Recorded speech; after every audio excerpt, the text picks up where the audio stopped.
Well, hello again, everybody. Michael Tucker here once more.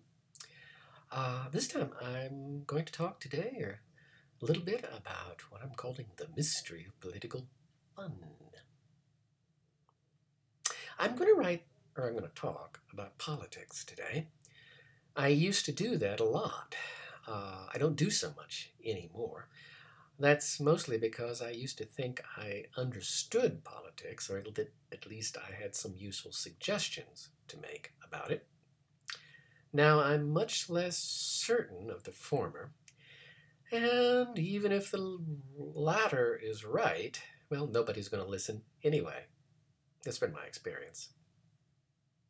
But today, I thought I'd make an exception because, believe it or not, I may actually have something of interest to offer. You recall a few days ago that some political activists, and when I say a few days ago, I want to mention I'm writing this in August of 2015. But anyway, a few days ago, a couple of activists interrupted a speech by Bernie Sanders. They accused him of being a racist, etc., which was kind of bizarre given who Bernie Sanders is and what he stands for. And a lot of progressives, liberals, and others of that sort were left a little dumbfounded. Why on earth, they ask, attack him, the one candidate who seems genuinely devoted to being on their side? There have been a number of explanations advanced. My favorite is that the activists in question were actually agents provocateurs sent by rival candidates to disrupt the proceedings. The name Hillary has been mentioned a time or two. But somehow I sort of doubt that there's any conspiracy involved. It seems either too subtle or not subtle enough to be a real dirty trick of the Nixonian sort. But I think I may have stumbled across the genuine answer. Not certain, but it is probable.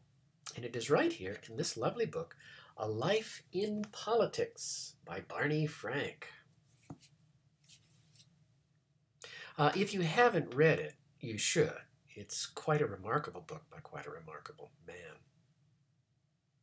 Anyway, one of the things he writes about is the rather inspired way that the American left repeatedly shoots itself in the foot, or rather both feet, simultaneously, and then afterwards congratulates itself on the purity of its cause and presumably the lack of toes. Specifically, what he says is radical, confrontational, no compromise, no quarter asked or given, in-your-face politics is fun. It's great fun. You define yourself as absolutely virtuous, and everyone else is absolutely vile. You confront them, you batter them, and you feel terrific afterwards. The problem being is that, as a rule, this kind of a political action achieves nothing.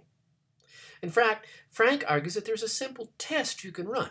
If you're politically active and what you're doing is boring and hard, if it involves things like settling for partial victories today in hopes of more victories tomorrow, and if you're working with people you may not particularly care for but whom you need as allies, and afterwards you feel kind of exhausted, well then you're probably doing something good.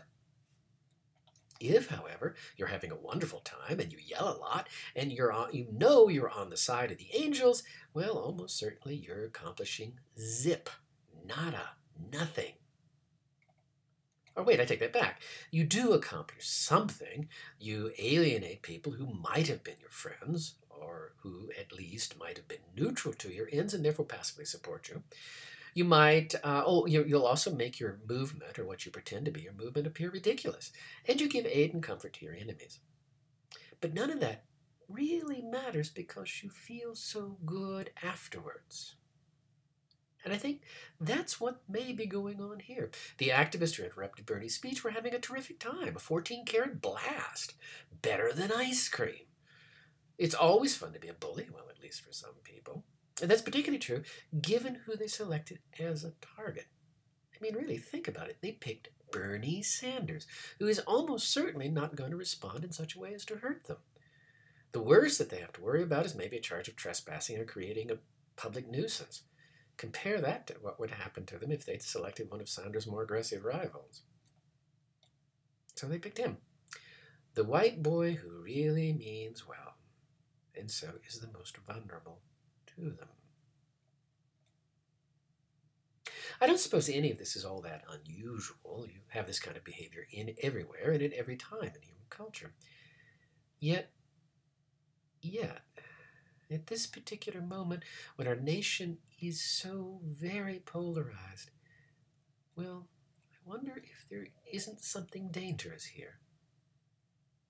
Could it be that maybe, just maybe, at this particular moment, that it would be better not to have so much fun, not to enjoy ourselves, and instead take a note from Congressman Barney Frank and embrace a little hard work, a little sweat, a little tedium, and who knows, maybe, for once, actually achieving something. Until next time, onward and upward.